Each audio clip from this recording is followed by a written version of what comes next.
Praise the Lord, hallelujah. ഉൽപ്പത്തി പുസ്തകം 1-ാം അധ്യായം 1 മുതൽ 10 വരെയുള്ള വാക്യങ്ങൾ. അവിടെ എഴുതിയിരിക്കുകയാണ്, ഭൂമി രൂപരഹിതമായിരുന്നു, ആഴത്തിനു മീതെ അന്ധകാരം വ്യാപിച്ചിരുന്നു, വെള്ളത്തിനു മീതെ ആത്മാവ് ചരിച്ചുകൊണ്ടിരുന്നു. ഭൂമി രൂപരഹിതമായിരുന്നു, ആഴവും വീതിയും ഉയരവും നീളവും ഒന്നും ഗ്രഹിക്കുവാൻ സാധിക്കില്ല. അന്ധകാരം വ്യാപിച്ചിരുന്നു, നിറയെ വെള്ളമായിരുന്നു, ജലമായിരുന്നു. ഈ വെള്ളത്തിനു മീതെ ദൈവത്തിൻ്റെ ആത്മാവ് ചരിച്ചുകൊണ്ടിരുന്നു. ദൈവം അരുളി ചെയ്തു, വെളിച്ചമുണ്ടാകട്ടെ.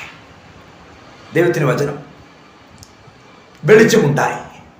വെളിച്ചം മനോഹരം ദൈവം കണ്ടു. വെളിച്ചത്തെ ഇരുളിൽ നിന്നും വേർതിരിച്ചു.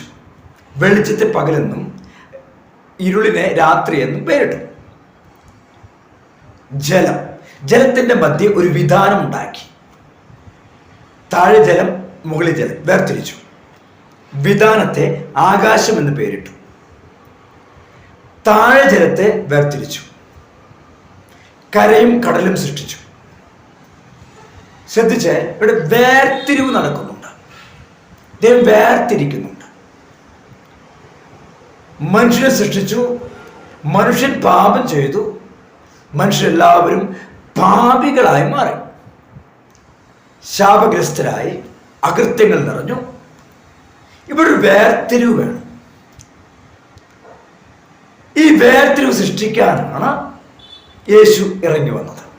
പിതാവായ ദൈവം തന്റെ പുത്രനെ ഈ ലോകത്തിലേക്ക് അയച്ചത്. എങ്ങനെയാണ് വേർതിരിവ്? യോഹന്നാന്റെ സുവിശേഷം 1-ാം അധ്യായം 12-13 വാക്യങ്ങൾ.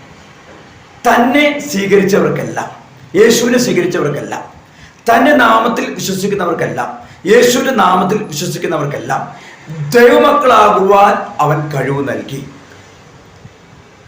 ജഡിക മനുഷ്യനിൽ നിന്നും പാപ മനുഷ്യനിൽ നിന്നും വേർതിരിച്ച് ദൈവമക്കളായി മാറ്റി.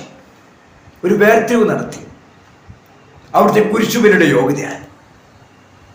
13-ാം വാക്യം പറയാണ്, അവർ ജനിച്ചിരിക്കുന്നത്, ഇങ്ങനെ വേർതിരിച്ചവർ ജനിച്ചിരിക്കുന്നത് പുരുഷന്റെ ഇച്ഛയിൽ നിന്നോ ശാരീരിക അഭിലാഷത്തിൽ നിന്നോ പുരുഷ ബീജത്തിൽ നിന്നോ അല്ല, മനുഷ്യരല്ല, ദൈവത്തിന് ജനിച്ചവരാണ്. സകല പാപങ്ങളും അകൃത്യങ്ങളും അവൻ കുരിശുമരണത്തോടെ ഏറ്റെടുത്ത് നമ്മുടെ ദൈവമക്കളാക്കി മാറ്റി ഒരു വേർതിരിവ് നടത്തി. ഇതാണ് നോമ്പ് കാലത്ത് നമ്മൾ ധ്യാനിക്കേണ്ടത്. പഴയ മനുഷ്യനൊരു വേർതിരിവ്. വഞ്ചന നിറഞ്ഞ ആസക്തികളാൽ കലുഷിതനായ പഴയ മനുഷ്യൻ ദൂരെ എറിയുക, ക്രിസ്തുവിൽ പുതിയ മനുഷ്യനായി മാറുവാൻ. നമ്മളിനി പഴയ മനുഷ്യരല്ല, പുരുഷബീജത്തിനോ ശാരീരിക ജനിച്ചവരല്ല, ദൈവത്തിന് ജനിച്ചവരായി മാറണം. ഇതിനാണ് യേശു ലോകത്തേക്ക് കടന്നു വന്നത്. ഇതാണ് രക്ഷകൻ. ആമേൻ.